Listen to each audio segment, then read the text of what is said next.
ಜಿಲ್ಲೆಯಲ್ಲಿ ಸುಮಾರು 26 ಬ್ಲಾಕ್ಸ್ ಇದೆ ಮರಳು ರಿಸೋರ್ಸಸ್. ಅದರಲ್ಲಿ ನಾವು ಟೆಂಡರನ್ನು ನಿಯಮಾನುಸಾರ ಟೆಂಡರ್ ಪ್ರಕ್ರಿಯೆ ನಡೆಸಲಾಯಿತು. ಹೋದ ಬಾರಿ ಒಮ್ಮೆ ಅದನ್ನು ಅಂತಿಮವಾಗಿ ಎಲ್ಲ ಸಮಾನಾಂತರವಾಗಿ ಅವರ ರೇಟ್ಸ್ಗಳು ಕೋಟ್ ಆಗಿದ್ದರಿಂದ ಲಾಟರಿ ಮೂಲಕವಾಗಿ ನಾವು ಅವುಗಳ ಆಯ್ಕೆಯನ್ನು ಮಾಡಬೇಕಾಯಿತು. ನಿನ್ನೆ ಆ ಪ್ರಕ್ರಿಯೆ ತುಂಬ ಪಾರದರ್ಶಕತೆಯಿಂದ ಯಾವುದೇ ಗೊಂದಲ ಇಲ್ಲದೆ ಬ್ಲಾಕ್ ಅಲಾಟ್ಮೆಂಟ್ಸ್ಗಳ ಪ್ರಕ್ರಿಯೆ ನಡೆದಿದೆ.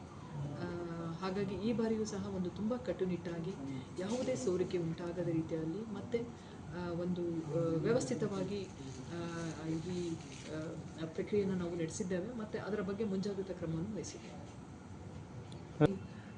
ಇದು ಒಂದು ಗಂಭೀರ ವಿಷಯ, ಯಾಕಂದರೆ ಇದು ಬರೀ ಒಂದು ಜಿಲ್ಲೆಗೆ ಅಲ್ಲ. ನಿಮಗೆ ಗೊತ್ತಿರೋ ಹಾಗೆ ಈ ಮರಳು ದಂಧೆಯ ಒಂದು ಮಾಫಿಯಾ ವಿಷಯ ನಾವು ಮೊದಲಿಂದನೂ ನೋಡ್ತಾ ಬಂದಿದ್ದೇವೆ. ಆದರೂ ಈ ಬಾರಿ ನಮ್ಮ ಜಿಲ್ಲೆಯಲ್ಲಿ ಈ ಟೆಂಡರ್ ಪ್ರಕ್ರಿಯೆ ಮಾಡಿದ್ದೇ ಅಥವಾ ತ್ವರಿತಗತಿಯಾಗಿ ಮುಗಿಸಿದ್ದು ಸಹ ಒಂದು ಕಾರಣ ಇಂತಹ ಅಕ್ರಮ ಮರಳು ದಂಧೆಯನ್ನು ಕಡಿವಾಣ ಹಾಕಲಿಕ್ಕೆ.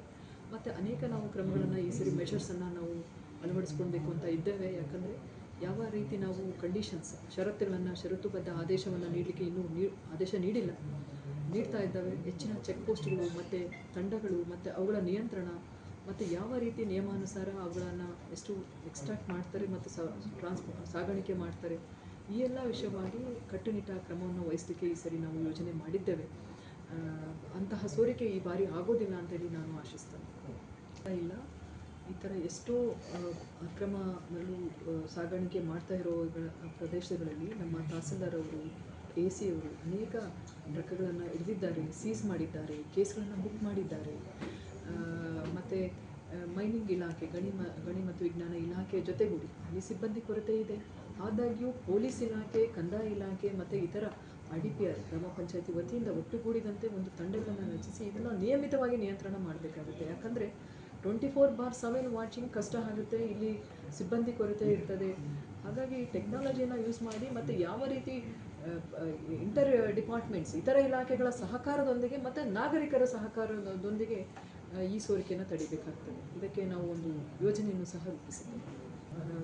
ಟೆಂಡರ್ ಪ್ರಕ್ರಿಯೆ ಸಂಪೂರ್ಣ ಆಗಿದೆ.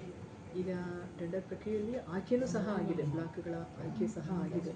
ಈಗ ಅವರಿಗೆ ವರ್ಕ್ ಆರ್ಡರ್ ಒಂದು ಆದೇಶವನ್ನು ನೀಡಲಿಕ್ಕೆ ಬಾಕಿ ಇದೆ. ಧನ್ಯವಾದ.